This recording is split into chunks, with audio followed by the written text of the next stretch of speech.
Welcome to SciTech Culture with Steve Kern and Ben Warner, where we examine science, technology and culture in the 21st century. Visit our website at scitechculture.com.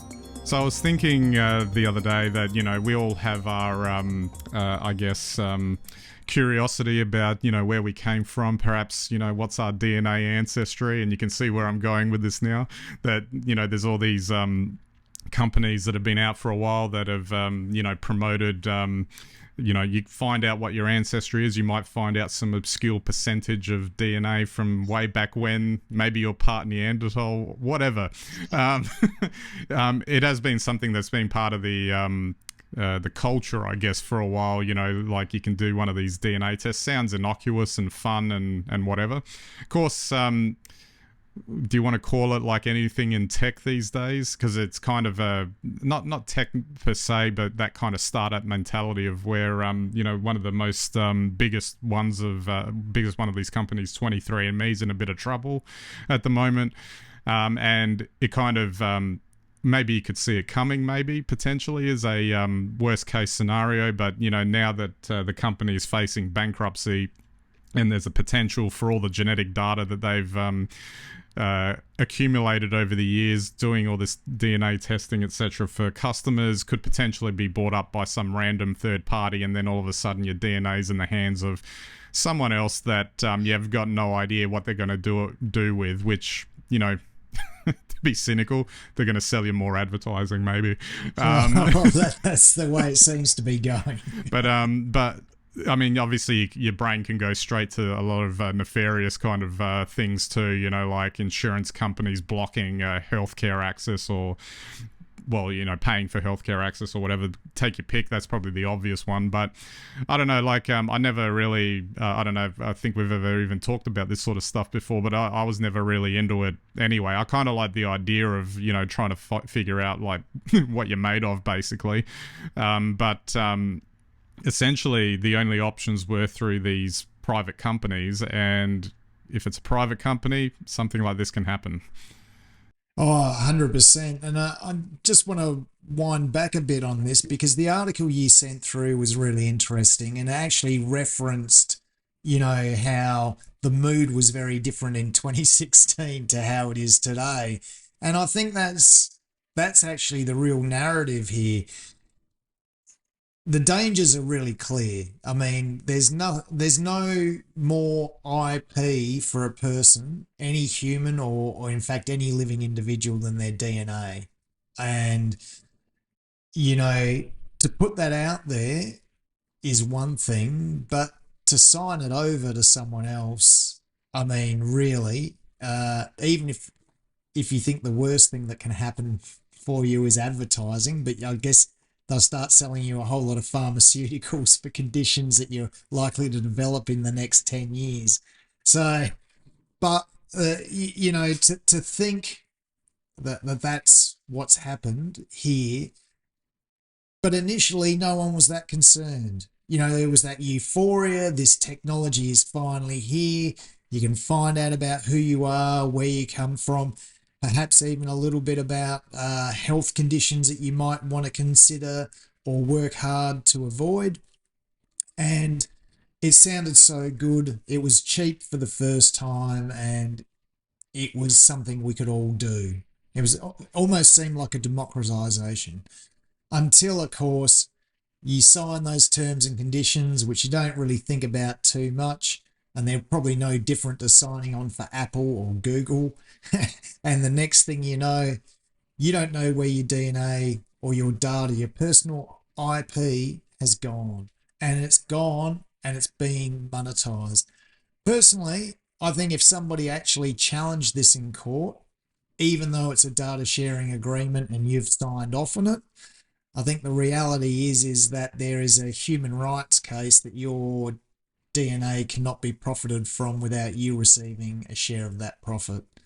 I think that's what's remarkable about this case, is that extra step, I think, if you compare it to anything else where you're your data's been collected or something. I mean, obviously there's the privacy angle with what data's been collected as well, but like I'm sure like social media companies, for instance, can argue, well, you signed that over. So, but this is a little bit different because I mean, you're talking about the fundamental building blocks of what makes you in this Well, case. well, that's right. And I'd be interested in actually reading these terms and conditions and seeing if moral rights are in there, because they may or may not be. And as you'd appreciate around IP, creativity, and that, you have a moral right over any IP that you create or have ownership of.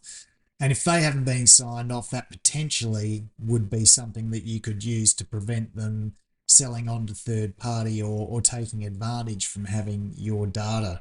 But it's collectively scary. It's a great little blog, that one too, that you attached. I like, even the fact that it points up that there's a chance you're shopping in distant relatives to the cops and whatever else. And of course, we'd like to think that perpetrators of crimes are taken off the streets and dealt with appropriately, but I think also it equally allows for probably negative consequences as much as there might be positive, Well, that's and and no one gets a say in it. and that's a sad thing about a lot of things in the 21st century, really, when these new types of services are brought out and etc., is that for every good thing you can think of or positive that it brings, you just have to factor in that there's going to be a certain amount of negative consequences based on some nefarious behavior that someone out there is absolutely going to exploit. Well, yeah, I tend to agree. And look, let's face it, there's so much of our personal data out there now. We might as well all take nude photos of ourselves and post them and our social security numbers and anything else people might want. Might as well just post it all online now and save everyone the trouble.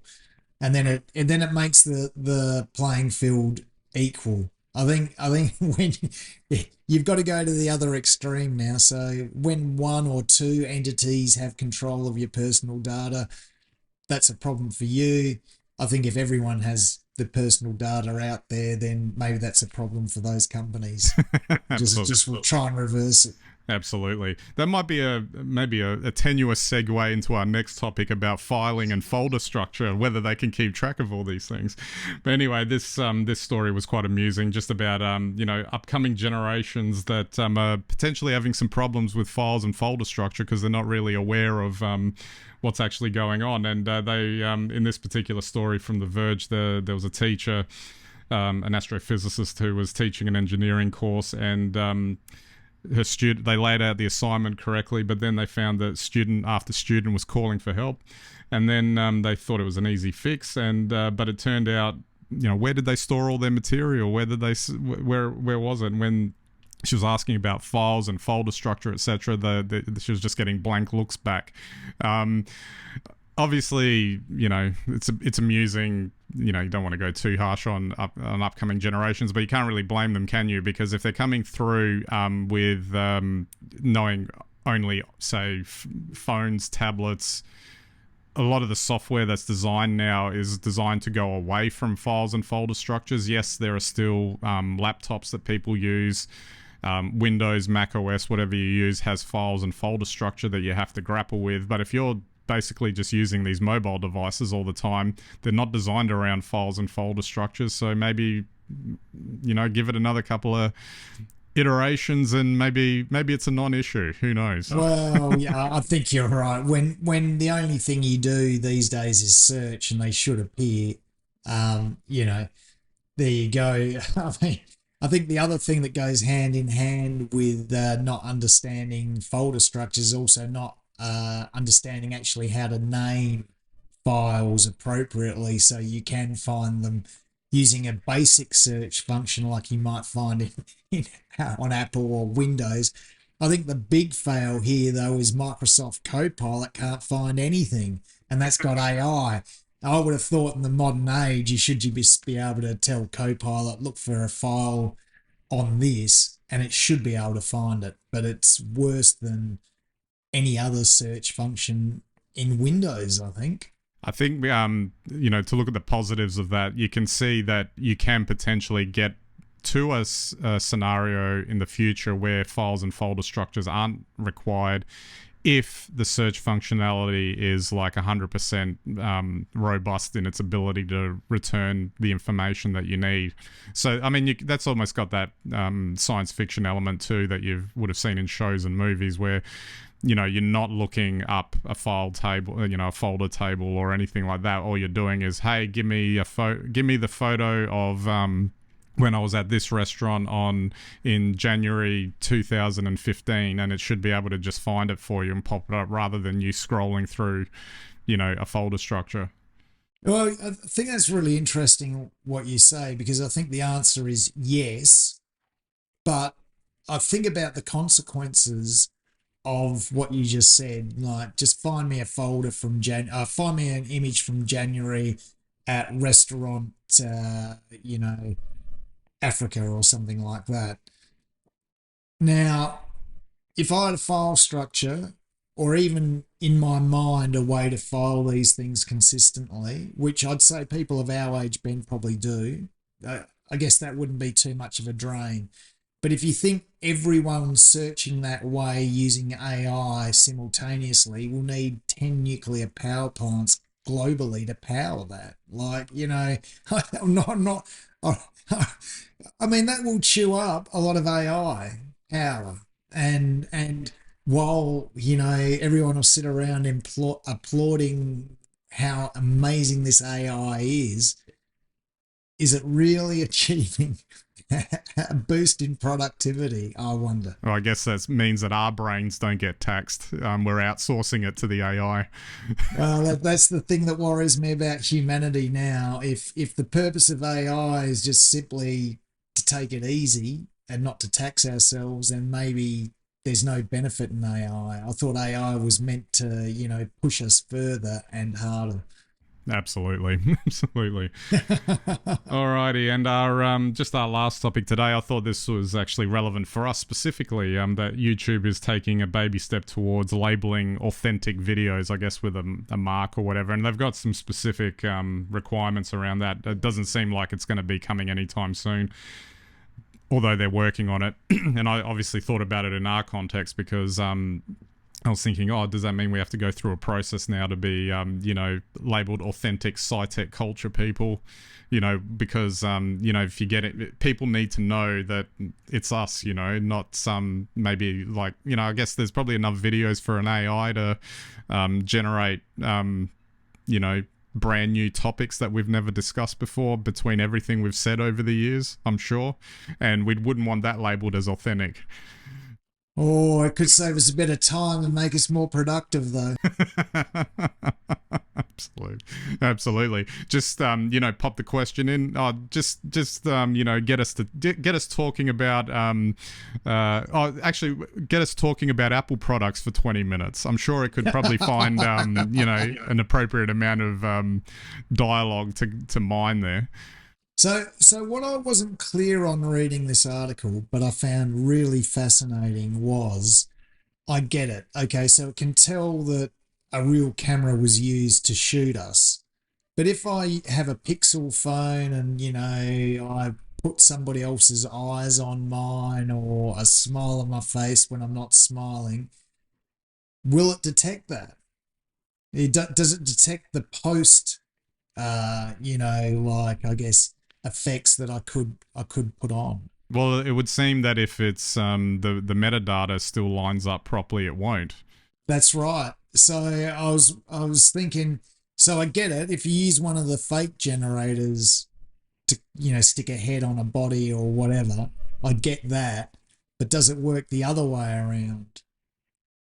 You know, and then what if you start using filters to make the background pop a little bit more and sweeten the audio and deepen the bass and, you know, change the colors to what you like? Is that still the real deal, or is that a fake? And that's just very standard post-production. Yeah, well, that's in a post-production scenario, but we're probably getting to a stage where all of this can be done in camera now. Well, that's right. in which case the metadata gets saved and it wouldn't know the difference.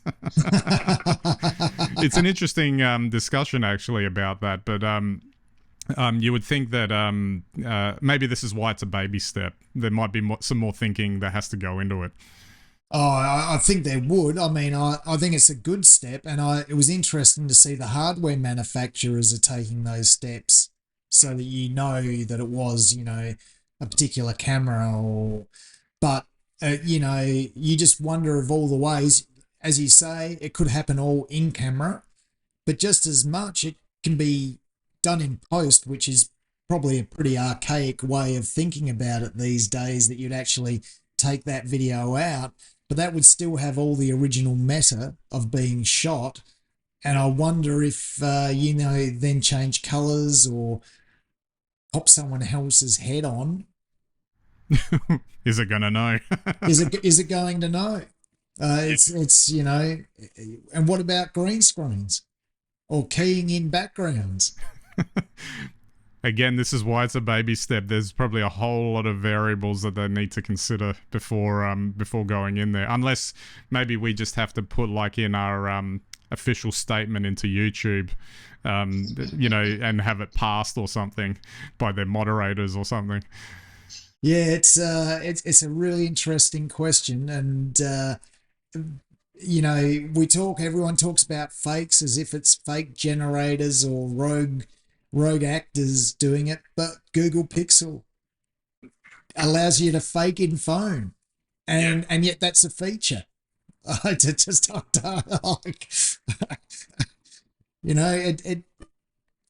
doesn't make a lot of sense. Well, maybe as a final point on that, we kind of think that social media is getting to a point where it'll probably just be AI bots talking to each other. Maybe that's the end state for video on the internet as well. That's it, maximum entropy. Absolutely.